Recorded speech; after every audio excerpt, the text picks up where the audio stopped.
Happy Tuesday, I'm Rob Mack. And I'm Jasmine Moyer. Welcome to EverTalk Live, coming to you live Monday through Friday at 9 a.m. for all things happiness in Hollywood, a little pop culture and positivity, especially on hashtag Transformation Tuesday. It is Transformation Tuesday, huh? Yeah, it Boy, is. It feels like a Friday almost. Almost. Really? You got the Friday feels I feel like I put in 4 days already. You know? Let that rub off on me, Rob. Jeez. Yeah, how you doing? I'm good. I'm super excited. I'm going to go host the Hawk Cage tonight. The Second Hawk episode. Cage? Yes. So Hawk Media, based here in Los Angeles, is hosting this event, and they are having local LA-based entrepreneurs pitch for funding. Oh, wow. So it's like the real life Shark Tank. Holy smokes, that's amazing. So when is that? Super fun. It's tonight. Tonight? Hosted by yours truly. So stay tuned to my Insta stories and you can see the behind the scenes. So Jez, do you get nervous when you do events like that? Sometimes, yeah. Because I'm so used to doing this with you, and this feels like home to me. And then when I go do things like that, I'm like, you know. It's interesting. I feel that way sometimes too, where it's like, you know, I've always been used to being being the guest and answering the questions. So when I came on this side, I was like, oh my gosh, I've got to ask questions. But it felt like my coaching practice. Now when I hop back over and answer questions again, and I'm like the guest, I always feel a little bit more nervous, right? Isn't that interesting? Yeah. So no matter how professional anyone is, they still get nervous. That's true. Exactly. Yeah, it's good to know. Except for kids. The kids we've had on never seem to be nervous. Well, no. I mean, Disney just masters them at a very young age. They are another breed. Yeah, they've got ice in the veins. Or something like that. Yeah. Speaking of ice in the veins, you've been cryotherapying, right? Oh my gosh, yeah, I did cryo. So, you know, look, it's been around for a while. I didn't realize how long it's been around. I mean, decades, I guess. And I've done it once before, and of course my athlete clients are always telling me, Rob, just do the cryo, man. I'm telling you, it's so helpful. And of course I'm always like, oh, that sounds like, you know, just dropping money. I mean, it's a lot of money just to, you know. And I always think, just to freeze yourself? Yeah, literally. Let's break it down. Exactly. But when I ran cross country, you know, we do the ice baths, and I always forget about that. You'd literally just get in the ice bath. Of course, this is a lot drier alternative. And I did the cryo on Sunday, and apparently, I guess really the way to do it is you do the chamber first. You know, it's pretty super cold. And then you do the localized, so that you find a part of your body and you focus on that area in order to reduce the inflammation. Do you remember that movie Encino Man? I do. It's like the real life Encino Man. If you haven't cryotherapy. Now I've never gone chamber. I mean that is way too all in for me. But I have had a cryofacial before. Yeah, the cryofacial I think is quite pleasant actually, right? Well, if you like to freeze your face. Yeah, it didn't feel nearly as cold. I mean, the chamber was cold. Even the localized one was cold. And I guess I had a lot of inflammation because it was he was 30 minutes in, and he was like, you know, this light's supposed to turn red when it's too cold. And if it doesn't get red very quickly, it means there's a ton of inflammation. So it took him a while. Or you are Encino Man. Yeah, exactly. Exactly. Maybe I literally have ice in my veins. That's wild. Well, speaking of transformation, did you see my new lash, Rob? Oh my God. Wow, right? Beautiful. Yeah, I love it. Thank you. D Lash went and saw our good friend Dion Phillips, who's been on the show. She invited me over. We were creating some beauty content together yesterday, and so she lashed me out. I love. Yeah, very natural. She's the celebrity lash expert, right? I mean, she does everyone. Absolutely. Everyone who shall remain nameless, including yours truly. Yeah, super cool. It looks beautiful. Well, thank you very much. Very excited to welcome our very special guest to the show. Some beautiful ladies in studio. Hello. Good morning. Good morning. Carmony is with us. She's a writer, producer, director. We're talking the new show, The Mel's. How are you today, Carmony? I feel fantastic. How are you? We're grateful you're here. So on the show, we like to know about your morning routine, how you wake up and stay woke. Oh, I wake up every morning to Abraham Hicks. I listen to about 15 to 20 minutes of a segment, and I meditate on that. I also do a lot of journaling, and I'm an avid meditator, so that is my morning routine. Before social media, before the phone, before anything, I do my self-work. Abraham Hicks, boy, it's music to my ears. I love Abraham Hicks. I think Abraham Hicks were the first, the first real spiritual teaching that I ever truly embraced and just loved. Just love Abraham Hicks. Absolutely. Yeah. Wow, she's the female version. I know, so cool. Wow, very exciting. All right. Well, we have got Rachel O'Rourke with us today. She's a personal growth expert and motivational speaker. Good morning. Good morning. You are like walking sunshine today. I love that yellow on you. Thank you so much. Well, I live in Portland, so I have to bring the sun with me everywhere I go. Oh man, I love Portland, but the weather's tough. Oh, I feel you. I'll let you two do Portland. That's why I'm in La La Land. So how do you wake up and stay woke? What's your morning routine? Well, I do something similar to Carmony. I meditate, but then I also spend time visualizing exactly what I want my day to look like, because our brain doesn't know the difference between what's happening in our head and what's happening in reality. So I like to really prime it to expect and look for everything that I want. All right. I love Yeah, that. looking forward to getting some tips and tricks on how to manifest better. Oh, exactly. Manifesting is key. Envisioning is key. Well, thank you, ladies, so much for being with us. We look forward to continuing that conversation later in the show. We do. Okay, so I'm actually live pulling up my Instagram Look at you right now. Not because I'm trying to be rude, good. but it reminds me of the moon omens. Okay, you guys, I know I'm obsessed with the moon omen, but I got a very similar message to what Rachel was just saying today. Uh-oh. Well, stay tuned, Rob. I feel like it's a are drum you roll for reading this the? one. Well, no, it's just so good. It's all about being a visionary, and it says, "I am a visionary. Anything is possible for me. What I see with my heart, I will see with my eyes." I mean, moon drop right there. I love. So, you know, it's interesting that the guest would mention Abraham Hicks and you would mention this moon omen because, you know, I think one of my favorite Abraham Hicks discussions, really seminars, was around the difference between sort of being an observer and a visionary in your life, right? So an observer looks out into the world, looks out into conditions and circumstances. Those circumstances and conditions dictate what they think and how they feel and what they think is possible, whereas an observer instead lets their vision dictate what they think and they feel, and they don't take as much into account what the current circumstances or conditions look like, right? So I just love that you're really intending and setting intention to be a visionary. I think you always are, but Well, not necessarily. I think there were periods in my life where I felt really stuck and really trapped, especially in times of my healing after the accident with my hand. I felt like I was observing my life and I didn't have the opportunity to be the visionary that my heart was calling me to be. Yeah. And I'm really, really trying to embrace that visionary in me. But sometimes I'll talk myself out of it. Yeah. Because I can envision myself being, you know, next Queen of England quite easily. It's true. You know, I can envision myself winning the next daytime Emmy. I can envision these great things for my life.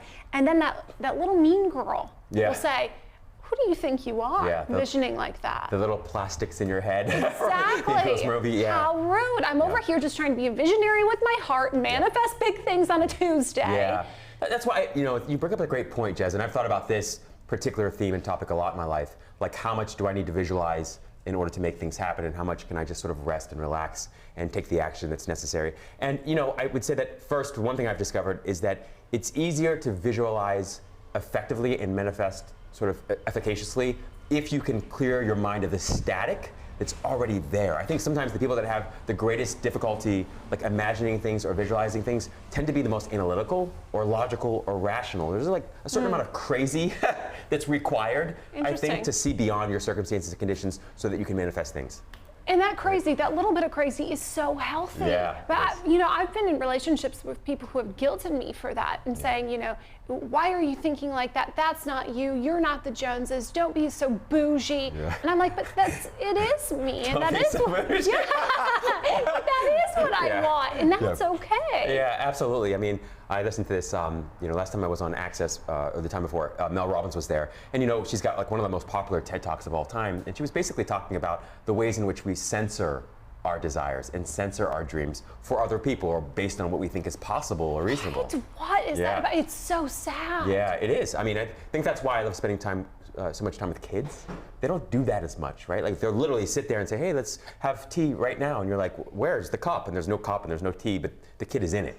They're having their tea. Yeah. So at what point then do we lose that ability to be a visionary that has no judgment? I mean, we don't judge kids for their dreams and their visions, so why are we judging adults? I know, it's such a great point. I don't think we ever lose it. I think we sometimes forget that we can dial into it just as effectively and just as easily as we did as a kid. But it does take practice. I think there's years and years of like programming, conditioning, and other people, sometimes very well-intentioned people, telling us what's not or what is possible based on their own experiences, right? So much of human communication and connection and relationship is really about projection. People project what they feel or what they've experienced in terms of failures or success onto us, right? So I think that we can dial into it. I've discovered that we can dial into it anytime we want, but it does require, I think, practice, right? So how do you practice that for yourself, Rob? Yeah, it's such a great point. So for me, I noticed that the key was to really get into a place inside where I was relaxed. It's hard to visualize effectively or to believe if you're not relaxed. So that's why meditation for me is huge. It's like first and foremost, I gotta quiet my mind first. And I just do it to enjoy the quiet, right? So once you've done that, it's kind of like clearing the static off a TV screen. And then suddenly, it's so much easier to sort of see what's there or to dial into what's there. Then you start to imagine, but you imagine, at least for me, from a place of joy again, where you're not trying to make it happen, you're not trying to force it to happen, you're just enjoying it happening already in your brain, right? you ever do that? I feel like you do that a lot. You probably daydream I a lot. do. I do. I'm definitely a daydreamer, and I say I'm a daydreamer and a night thinker. Yeah. Because there's times in my day or in my life, sometimes days, weeks, months, that I feel like I'm able to dream, and then there's these times where you feel like you're trapped in your thoughts and your anxiety. That static. Yes. It's exactly. just a little too noisy. Yeah, and that's why it's always great to sort of visualize. When your brain is in like an alpha theta brainwave state, that's like usually at night. So right before you're like drifting off to sleep, Neville Goddard used to talk about this a lot. He was like an OG in the sort of new age field, and he would always talk about using that time right before you go to sleep, and also right when you wake up, when you're like so tired that you don't really feel like moving or thinking, and your mind is already quiet. Use that as a time of like visualization, as of attention setting. And really the idea is to not think sort of the future state, but sort of think from the future state. So trying to put yourself in the picture is huge, but I think doing it at night when you're too tired to do anything else is always a great idea, right? Yeah. Well, Try for that. some, I'll try that. Yeah. I'll try that. I'll light my intuition magic candles. Yeah. There's another piece what to I this can. though. Haven't you found in your life that you haven't had to visualize at all? You haven't had to set an intention at all, and beautiful, wonderful things happen? Oh, the best things happen exactly. when I don't expecting them, and so I'm really trying to be intentional about experiencing or trying to manifest and visualize the feelings of those things rather than the way in which I'm going to get them. Beautiful. Right? Yeah. If you want to feel loved, you can't just think, well, I'm going to visualize this perfect person, this perfect partner. Okay, well, first of all, they're never going to look the way you're visioning them in your head, and then you might miss out because that's not the person you're visualizing. If you just visualize and try and manifest that feeling. Totally agree with you. I mean, That's it's interesting. what it's about. The other day I was like, I felt this a lot. My mom's always great about reminding me, like, honey, you work so hard at X, Y, and Z, and then usually something much bigger and better comes out of nowhere, like a thin air, right? It's always the best. I laugh. Yeah, like exactly. That. It's like, wait a minute, what is this, the Truman Show? Totally. And I had that experience on I think it was Sunday. I had a client cancel, and I was like, I should just, I should really, they cancel last minute. Usually I just charge them for it. But I was like, this person, I'm gonna let it slide. And I'm literally like, I'm enjoying this time where I'm just, not having to do anything. And I'm literally walking in the parking lot of the grocery store before it's open, and I look down, and there's money. I'm like, maybe it's a couple ones. It was $400.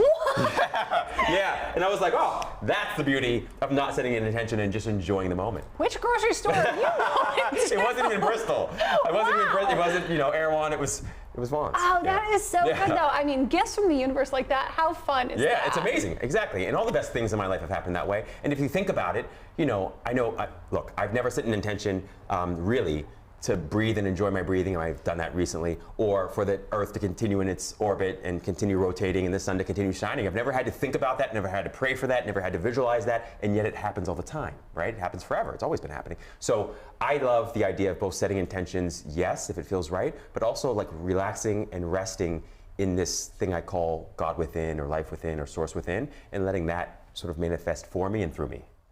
I'll leave it to the moon. Yeah. And on that note, stay tuned. We've got some great interviews coming up next. And I'm Jessamine Moyer. This is EverTalk Live, coming to you live Monday through Friday at 9 a.m. in the Ever Media Studios for a little Hollywood and happiness, positivity, and pop culture.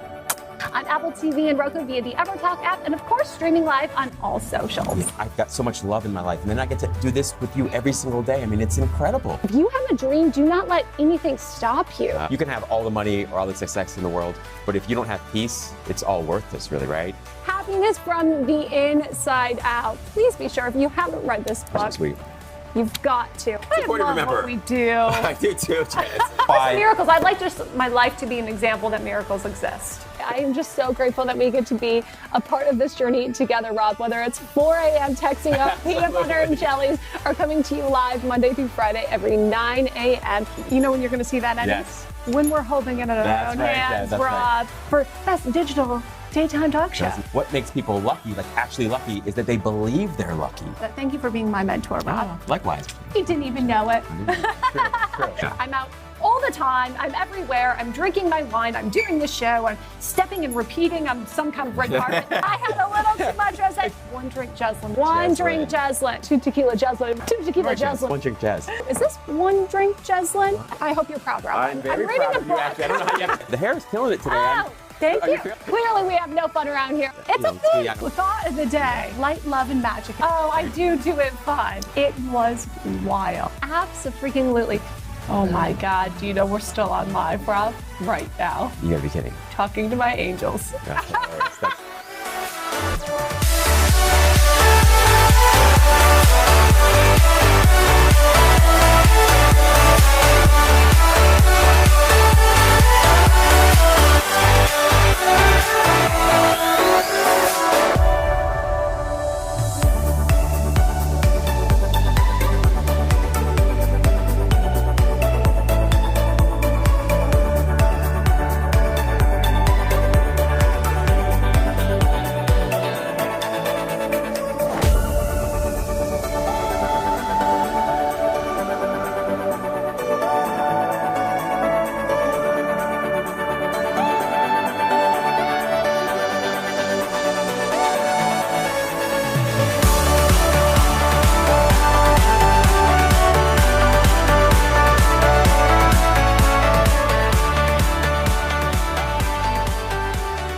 They always say if you love what you do, you don't work a day in your life, right? I absolutely love what I do. Yeah, We it's fun. couldn't do what we do without the support of you watching. Thank you for sharing, for DMing, for commenting, for continuing to support us as we grow and scale our vision. For the people in the studio and their friends and families for having our backs. We're so grateful. Right. And I'm most deeply and genuinely grateful for you. Truly I am, Jazz. It's just a pleasure every day to get to connect with you and work with you. It's amazing. Oh, thank you. I'm so grateful for you. We love you, Rob Mack. There isn't a man or woman who hasn't met you and said you're the best dressed person in Los Angeles and the happiest guy we know. It's an honor to be able to do this show with Appreciate you. that.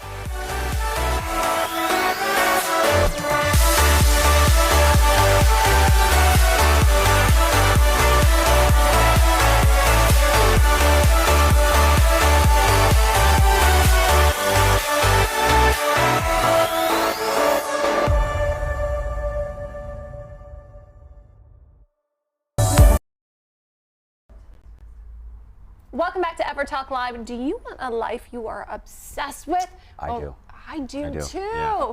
Rachel O'Rourke is with us, and she is helping us do just that. Thanks so much for being here this morning. Oh, I'm so happy to be here. You guys are amazing. Oh, thank you. Tell me more. No, just kidding. This is all about you and what you've done in the community you've created with Spark. So tell us a little bit about that. Yeah, well, Spark started in 2017. I had gone through a life transformation and read my first ever personal development book and just wanted to teach everybody about it, but I couldn't get a speaking job because everybody wanted this thing called experience. Yeah, and a platform. And a platform, yeah, and I had none of that. So I decided to build my own stage and launch the first ever Spark event, which is a 2-day personal development summit for women who are ready to go through some sort of transformation, and they want the support in the community to do so. And ever since then, it's doubled in size every year. We're looking at like 600 women at the Oregon Convention Center in September, and it's grown into an online school and just this beautiful community of women who are really making some massive changes. It's remarkable. So exciting. I love it. What was the first book you read? You mentioned a book, and I'm obsessed with books. So. You Are a Badass, Yeah. Jen Sincero. Yes, Yes. we love that. It was the first time I'd ever heard about meditation and visualization, as you guys were just talking about. And I was at a point where I was so miserable with my life that I was like, I'll try anything. And it was crazy how quickly it started working. And then as you start taking the action you trust, then things start changing so rapidly. But before you take that action, it can be a very dark time. Yeah. Oh, It yeah. can be very scary. In fact, it can be more scary to try and make a transformation than to true. live in that misery. Absolutely, absolutely. And I think you have to get to the point sometimes, and it doesn't have to be that way, because even if you're not miserable, you can start manifesting a life that you're obsessed with. But people sometimes get to a point where they're like, it's this, or it's like, I'm not going to be here anymore. Yeah. And thankfully, I wasn't suicidal, but I was at the point where I was like, there's got to be more than this. There's got to be more than this. And actually, I asked the universe for a sign. I was like, give me a sign, and I will listen to whatever you say. And on the way to work, I got the radio was acting weird. It kept shutting off. And then it turned back on, and this song came on. And the song was, There's Gotta Be Something More by this band called Sugarland. Now that's right. funny. That The is. universe has a sense of humor. Yes, exactly. I went in and I quit my job that day. And Wow, that the was same day? Same day. Same day. And I Yeah. was like, okay, there's my sign. I told you I would listen. And I listened. And that was the first year that I launched a marketing business, because I have a marketing background. And then I launched Spark in the same year. Wow. And just started really just visualizing what I wanted my life to look like, and actually thinking about what do I actually want in my life? So many people don't even ask themselves that question. Yeah. They're just given this hand-me-down belief system from society and their parents, and they just go on their little merry way and then end up one day and they're like, how the heck did I get here? Yeah. So there's two pieces to that I hear you sort of sharing. One is like the action journey, the actual physical steps you took, and then there's the emotional journey. It's like the visualization and all that. So talk to us about that. Like, what were the best things you did from an action perspective and the best things you did from an emotion perspective? Well, every time, I mean, for the action piece of it, I mean, that's probably the scariest part for people. I mean, because you can visualize and think about what you want, but when it comes to actually leaping and trying something, it's terrifying. And most of the time it's because you're doing something you've never done before. And so they're kind of tied in for me. Anytime I would have an opportunity, and I was like, gosh, I don't know if I can actually do that, then I would have to really reprogram my mind through affirmations and through visualizing, and for really getting into my own head and thinking like, what do I actually want to believe? Like, if I believe this is going to be hard, then it's going to be hard. But if I believe this can be fun and easy, then maybe it will be. And guess what? Like, that's how life works. You get what you expect to happen. And it's been an everyday practice of expecting more and believing that more is possible for me. So how do you teach clients to remove kind of the guilt and shame around expecting more?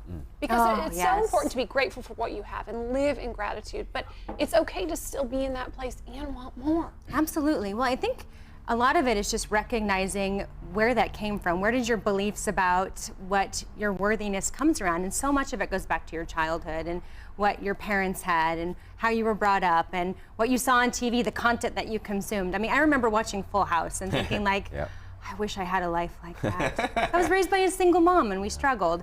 And so once you can see like, okay, now I kind of understand why I've gotten this way, and realizing that you have the power to change it, then you can start implementing stuff. And so when you think about like, okay, I actually want this, but do I feel selfish for it, or do I feel like it's not possible? Well, okay, I decided before that I wanted to, but why am I feeling this way? It was probably from some sort of programming that I got. Just that recognition piece is like 80% of the work, because then you can decide what you want to believe. And it really is a practice. Every time you do it, you strengthen a little neural pathway in your mind, and you start to actually believe. And something as simple as affirmations really does help, because you can reprogram your brain by whatever you hear or take in repeatedly, even your own words. Yeah. I heard a fantastic interview once with Eva Mendes, and she was having experiencing like survivor's guilt or like success guilt, because she's like, I don't feel like I've sort of earned or deserved this much money and this much fame. And so she went to see a therapist, and the therapist said, you know, you're not going to need to come back again. All you really need to do is start giving the money that you've made away. It'll help to solve it. And I think that's one of the greatest sort of tips too, is that the more you get, the more you can give.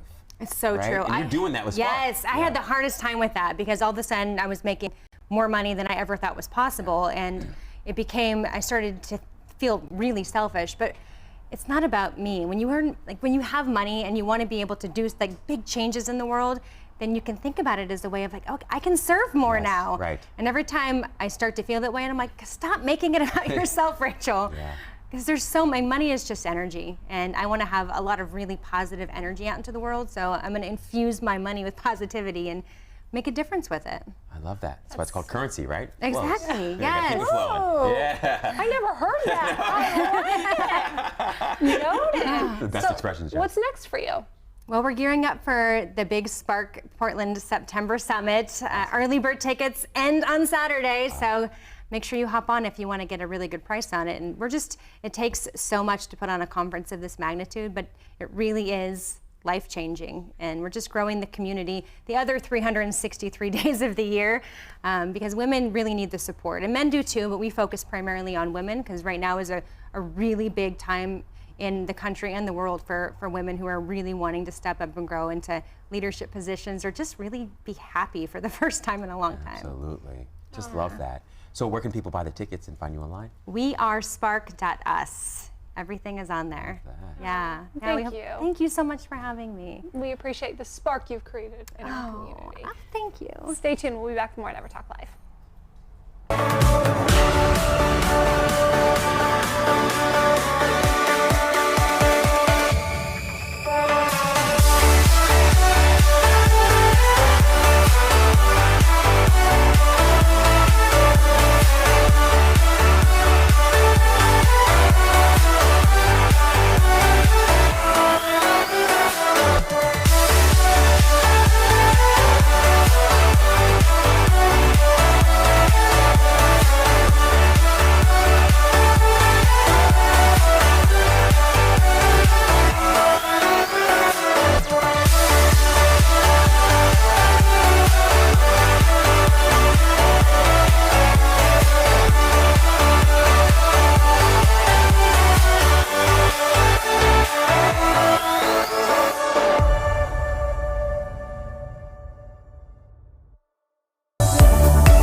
Welcome back to EverTalk Live on Transformation Tuesday. We are here with this goddess herself, Carmony Fortune, and we're talking your new show, The Mel's. Tell us a little bit about it. Oh, awesome. We're going right in.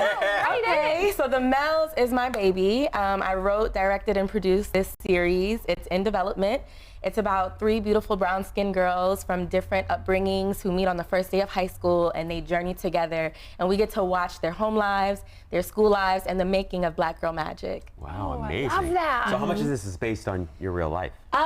Bits and pieces. I like to think that each of the girls, and it's Melody, Melanie, and Melissa, played by some awesome young actresses, Katura Gregg, Daylon Shaw, and Anissa Washington. They're all phenomenal. And a lot of each of the characters have to do with me, but it's like bits and pieces. It's a little bit of a friend, a little bit of my family, it's a little bit of me. So it's a nice blend. So you made your way to Los Angeles from the Bronx. I did. Right? Yes, Tell us I a little did. bit about growing up there and what made you move to LA. Well, I grew up in the South Bronx, which I grew up with my mom, a single mother, and my grandmother primarily, and we lived in Melrose Projects. So I grew up a little in a rough area. I was a latchkey kid at the age of 11, taking myself to and from school, and so I grew up very independent. My mom was very strong, but I watched her struggle with a lot of things: addiction, relationships, abuse. And she taught me how to be strong. She taught me how to hustle. She taught me how to stay focused. And that's what got me to LA, essentially, was staying on that path, staying grounded and staying tunnel visioned on my goals and my dreams. And that led me to my first record deal in a girl group called Fortune that brought me from the Bronx to LA to the Grammys. Amongst these people who are now my peers. So what was that like for you, though? Oh I my mean, gosh. 'cause you're just breezing right over that. I was the Bronx to the Grammys. Yes, Bronx to the, Bronx to the Grammys. I love that. Yeah, I mean, but that's major. Yeah, it is, and it was really major for me. And when I go back home and I see where I grew up, and I remember meditating on the things that I wanted in the life that I wanted, it really means a lot to me that I was able to come out here and pursue this career in entertainment. There's a lot of factors in that, but you're gonna have to stay tuned, follow me, read my book and everything to hear all about how I got here. But it was a wonderful journey, not the easiest, but wonderful nonetheless. Wow. Yeah. So were you using like visualization and meditation and affirmations and intention setting at that young age, or is that something that evolved later? I didn't know the terminology, but the answer is yes. So I felt at a young age that I was gifted, and because there was so much chaos around me, I felt that that was something that allowed me to see the future, and I had to have something to hold on to give myself an extra push every single day. So I just knew, I was like, with all this chaos around me, I know God has a plan for me. Like, he has to, because otherwise this is crazy. Like, so I just kept repeating that, and just finding things. Like, I just remember as a little girl, there would be signs, and I knew it was speaking to me. Or I would talk to someone, and they would just have, something maybe I liked, or they traveled, and it would talk to me. It resonated in my spirit before I knew what resonating was. Wow. And once I started getting older, then I made that choice to pick up a book like The Alchemist that also spoke to me, and the Celestine Prophecy, and different things around me, and watch things that nurtured those thoughts. And I allowed myself to mature in this spiritual walk that I'm on. And now I'm faithfully meditating and faithfully in my prayers and journaling and envisioning my future and living it and feeling it. So it's been a long journey of doing that, and it's come to fruition 100%. So I know it is possible. Wow. I know it. I'm so happy for you. Thank to you. Witness and experience the miracles in your own personal life. Yes. Is such a gift. And now that you've done that, you've reached this position, you're here in Los Angeles, looking back, is there anything you would have done differently, or anything you would tell your younger self? No. She was good. That's amazing. But Yeah. what about another young girl who might be struggling, who might be in the Bronx? Like, what would you share with her? That's what I'm working on right now. I have a lot of knowledge, and because I know that I'm a testament of this possibility, I created my company based on it. My company is called Unlimited Possibilities. And so that is my goal, is to teach these things to other people, so they know that regardless of wherever they come from or however their family structure is, that they too can fulfill their dreams. And this is also what the Mel's is about. There's a lot of these points where we're going to have this show in the homes of these young children. And through that, we're going to instill meditation, deep breathing, like it's in there. It's all throughout. So those are things that I wish I knew, like how to meditate. Absolutely, I wish I had the knowledge. And that's something I would tell any child right now, any young girl, is to sit with yourself for at least 10, 15 minutes a day. And if you can, 20 minutes twice a day. But sit with your thoughts. Don't be consumed by everything around you. Watch the things that you're watching and you're listening to. And you know, we love our family, but sometimes they don't have the best words for us. So be mindful of who you're listening to and what you're receiving. Love that. Just so powerful. So that's like sort of the action, or sort of the emotional journey and sort of the spiritual journey even. What would you say are the best steps you took action-wise? What things did you do? Particularly in terms of getting a, that inspired yes, action. Yes, exactly. Action-wise, being brave. Being brave, taking risks. That is the action of my life. I've traveled the world and continue to because I want to see and be inspired. I want to know and learn different languages. And despite, what may be on the news, I don't even really watch it, to be honest. I might say I'm going somewhere and my beautiful dad cares. And he'll be like, oh, be careful about blah, blah, blah. No, I don't want to hear it, Dad. Have you been there? Because if you haven't been there, then don't give me feedback about what you heard about it. Because more than likely, it's probably one small area and everything around that is probably beautiful, So just being courageous, taking risks, not being too hard on myself, seeing the good in anything and everything. And it's not the easiest thing, but as you mentioned, practicing that and doing that regularly, finding it. I watched this movie and they played the Glad game in the movie. I don't remember the name of the movie. What's the Glad game? It's like from Pollyanna. Pollyanna, yes. I found the movie, and she had something called the Glad game, which in anything you find something to be glad about. And that is something I, like as a child, had to find a good thing. I had to find the positive, and that's what continued to keep me pressing forward. I just love you saying that, and it's interesting because lots of us these days call somebody Pollyanna. That used to be a big thing. You'd call somebody Pollyanna. It was almost pejorative. It was almost something you would say to put them down, like, oh, you're just putting your head in the sand. But actually, if you read the book, what you discover is this little girl was very aware that she was very sick, but she also knew that she wanted to be like a force for good in the world, and she wanted to focus on positive stuff in the world because she wanted to feel better, just feel better. And because she was just focused on feeling better, it changed the entire community around her. And it's powerful to me, yes, that and story. I see that. Yeah. I see that around me. I see it every day around me, so it's definitely possible. Yeah, you are like the Pollyanna. I just love that. Please tell everyone where they continue to find and follow So you. you can follow me at Carmony Fortune. Am I looking here? Yeah. Okay. Sure. Carmony Fortune. That's KHARMONY Fortune. You can follow the Mel's at themels.tv. We're also themels.tv online. And my company is upmtagency.com. Love it. Killing Thank it. you so much. Thank you. Yes, thank you so much for being with us today. We will be back tomorrow and Friday for all things happiness in Hollywood. Of course, you can check out the full episodes on EverTalk TV on Apple TV and Roku. That's right. Check out the Mel's. See you guys tomorrow. Have a great day on purpose. Yay! Happy Tuesday! Happy Tuesday. Happy Thank you so Tuesday. much.